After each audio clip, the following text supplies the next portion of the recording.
O que esperar da economia brasileira em 2025? Especialistas demonstram uma preocupação com o cenário de juros elevados e uma inflação próxima ou superior da meta estabelecida, do teto, estabelecida pelo governo. E nós vamos falar agora um pouco sobre economia aqui no Jornal do Meio-Dia com o economista Emanuel Dalbian. Boa tarde, Dalbian, e seja bem-vindo aqui ao Jornal do Meio-Dia. Boa tarde, Lúcio. Boa tarde, telespectadores. Estamos aqui para falar um pouco sobre economia. O real, no ano de 2024, foi a moeda que teve a maior desvalorização no planeta. Agora, tem um outro lado aí. O desemprego no Brasil é o menor aí dos últimos 10 ou 12 anos. O PIB, o Produto Interno Bruto, que é a soma de todas as riquezas que o país produz, aumentou. Como se entender um cenário como esse? A economia em 2024, ela teve aspectos positivos e negativos, né? Tivemos um PIB que cresceu próximo de 4% ao ano, né? Tivemos um aumento no nível de emprego, né? Criaram 1.500.000 empregos. O desemprego foi o menor da história, 6,1%, né? Diminuiu a pobreza diminuiu, 9 milhões de pessoas deixaram a pobreza, 3 milhões de pessoas deixaram a extrema pobreza, o investimento aumentou 7%, o consumo ele cresceu 5,5% e o turismo bateu recorde, 6,6 milhões de turistas no Brasil. O senhor citou aí vários dados extremamente positivos. Aí a pergunta é, como entender o sentimento de grande parte da população contra a economia, contra o que está sendo feito pela equipe econômica lá em Brasília? As pessoas, né, elas não entendem muito como é que funciona a economia, né? E elas ficam mais no dia a dia, percebem mais, o que mais afeta ela é o dia a dia. O dia a dia dela é o poder de compra, quanto que está o preço da carne, quanto está o preço do arroz, quanto está o preço do feijão, quanto está o preço do leite, né? Então, o que tem acontecido, né? O termômetro é lá no mercado. É lá no mercado. O termômetro está lá no mercadinho, lá, né? Então, o que tem acontecido? Não é lá na Faria Lima. Não é lá na Faria Lima, exatamente. O que tem acontecido? Com todos esses aspectos positivos, né, tem aspectos negativos também, que a gente pode falar depois, mas com todos esses aspectos positivos, né, as pessoas não conseguem perceber que o emprego que ela ganhou, que ela conseguiu, a renda que aumentou um pouquinho, né, veio dessas políticas todas que o governo tem feito, né, Minha Casa Minha Vida, o aumento do Bolsa Família, aumento da transferência de renda, isso impacta a economia como um todo, né? E quando esse gasto a mais que o governo faz impacta, ele multiplica a renda da economia de todo mundo, e todo mundo ganha com isso, né? Mas para as pessoas, o que importa mesmo é o gasto que ela tem. Então, o que impactou isso e ela não tem percebido isso, né? Vamos dar um exemplo da carne, por exemplo, né? A carne estava mais ou menos no nível lá médio de R$30 o quilo. Aí ele aumentou para R$60, né? Aumentou, todo mundo ficou preocupado, né? Depois ela caiu, mas não voltou aos 30, ela voltou aos R$45. O que acontece? As pessoas agora estão gastando mais com alimentação. Então a pessoa, na verdade, ela sente aproveitam uma crise pontual para ser oportunista e aumentar o preço. Exatamente, né? Mas também era 30, foi para 60, mas não vamos voltar para o 30 não, vamos deixar no 45. Vamos deixar no 45, né? É a lei do Gerson.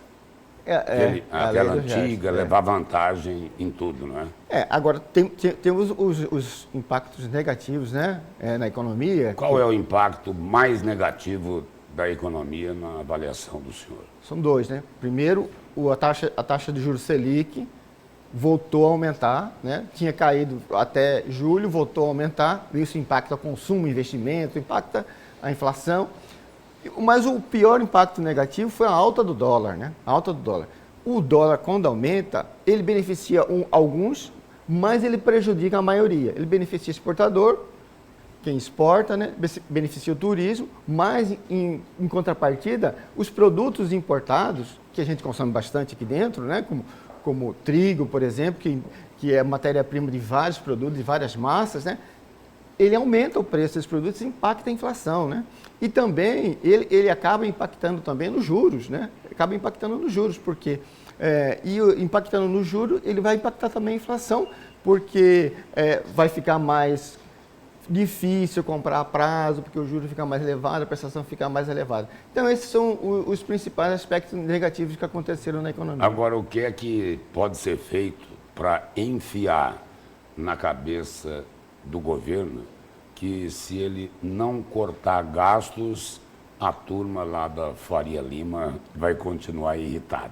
Pois é, na economia você tem, né, no orçamento, receita e gasto. Ele tentou, no começo, né, equilibrar as contas orçamentárias do governo, tentando aumentar o imposto, né? Tentou aumentar, não conseguiu, os ricos não deixaram.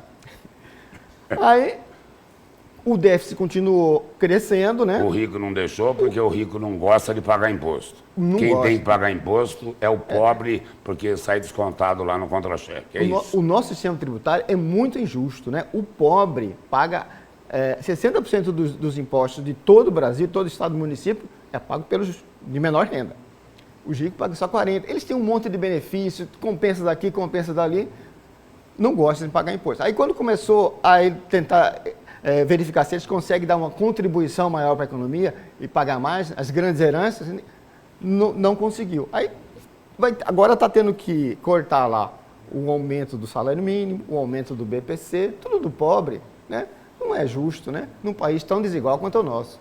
Agora, os investidores, né? A gente fala assim, resumindo aí, a turma da Faria Lima, a questão política também não influi muito nessa questão aí do dólar. Por exemplo, lá na Faria Lima, eles sabem que não adianta conversar com o presidente Lula. Tem que falar com a turma das emendas bilionárias. Porque são eles que, além de ter o dinheiro, né, bilhões e bilhões de reais, eles detêm o real poder. É exatamente isso, né? Quer dizer, ultimamente eles já perceberam, né? Não vamos generalizar a Faria Lima, né? Os grandes bancos não estão incluídos nisso. A gente está falando daqueles fundos de investimento, né? Aqueles investidor que não está preocupado, né? Com crédito, ele não concede crédito, ele só faz investimentos. Estou falando desses aí, não estou falando dos grandes bancos, né? Esses grandes fundos, né? Eles que manipulam toda essa questão, né? Do dólar, por exemplo, tem uma parcela dessa elevação do dólar, é uma grande especulação. Eu ouvi falar até que esses investidores hoje, eles têm algoritmos, né, robotizados. Quando eles percebem que vai aumentar o dólar, eles já compram o dólar e aí impacta mais ainda na elevação do dólar, porque eles querem ganhar da noite para o dia, né? Então, isso é uma questão bastante importante. Agora, o Banco Central diz que eleva os juros para conter a inflação. Do outro lado, diz o seguinte, olha, elevando os juros, pressiona a inflação. Pois é. O Lúcio, né, tem dois tipos de causa da inflação.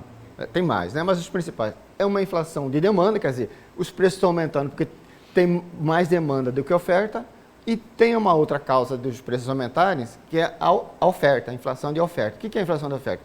É que não conseguiu produzir, teve enchente, teve seca, teve problema na produção, né? Faltou matéria-prima, né? Então, a nossa inflação neste ano, ela foi muito mais uma questão de seca, de enchente, de queimada, de pandemia, ainda reflexo da pandemia, a questão da energia elétrica que aumentou porque não choveu. Foi muito mais isso do que as pessoas... Tem muita gente com dinheiro e não comprar e não está tendo produto e o mercadinho aumenta o preço. Não foi isso, né? Aí, até eu vi uma expressão muito legal, que era... e triste ao mesmo tempo, né? Que é assim, ó, o Banco Central está usando um canhão para para tentar acertar um passarinho, né? Gastou o quê? 10 bilhões aí para segurar o dólar? Pois é, está tentando... 10 bilhões de dólares. De dólares. Está tentando, então, dar uma elevada muito grande na taxa Selic para tentar acertar uma diferença de... a inflação, o limite da meta é 4,5%, a inflação está em 4,8%.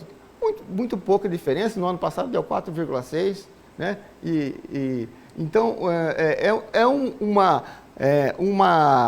uma medida muito dura que vai impactar, vai diminuir o consumo, vai diminuir o investimento, talvez vai diminuir a renda. Isso lá no segundo semestre do ano, porque o primeiro semestre deste ano ainda não vai ter muito impacto, até porque nós vamos ter também no primeiro semestre deste ano, a gente vai ter um aumento da produção, né? Vamos ter uma outra safra recorde, né, na produção agrícola. No ano passado a safra caiu, né? Mas vamos ter uma outra safra e talvez essa safra vai reequilibrar um pouco a economia. Professor, e onde entra a polarização política nessa crise econômica? A polarização, né? A gente mostrou aí vários aspectos positivos, né? Mas a polarização é 50% de um lado e 50% do outro. E aí o que acontece? Os 50% do outro lado não vê nada positivo do que aconteceu, né? Tentar resumir aí. Tem um lado que critica e o seguinte, não tem nada bom, está tudo ruim. Do outro lado, parece que tem uma crise também de comunicação. É isso? A comunicação do governo é muito ruim, né? Ele não está conseguindo mostrar que todos esses fatores positivos, ele vai impactar lá no emprego do pedreiro, do carpinteiro, do motorista de aplicativo. Ele está tendo mais passageiros, o pedreiro está tendo mais serviço para ele, porque toda a economia melhorou. E não conseguiu explicar isso para a população, e a população então acha que é só o bom trabalho dela que está conseguindo os empregos e as ofertas de trabalho. Muito obrigado pela presença e pelas informações aqui no Jornal do Meio-Dia. Eu que agradeço.